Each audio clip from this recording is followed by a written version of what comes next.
বল right, তোর বিপক্ষে যে অভিযোগ উঠছে সেটা কি, মুখ দিয়ে বল। নবীর বিরুদ্ধে গালিগালাজ করা। সেটা তুই কোন সেন্সে করছিস, কেন করছিস? আমার ওই সময় মাথা কাজ করে রাগ হয়ে গেছিল, আমি দেন রাগ তো আমাকেও কম বেশি হয়, তাই বলে করছো?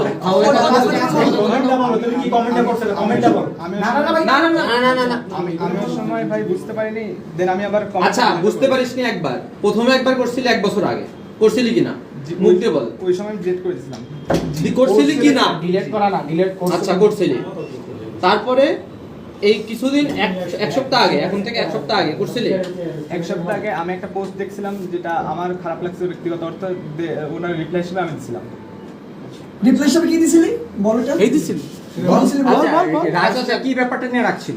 মানে কি লেখছিল যে কারণে ক্ষোভটা সৃষ্টি উনি হয়েছে? বলছিল যে হিন্দুরা হচ্ছে গরুর গোবর খাওয়া জাতি। কে বলছে?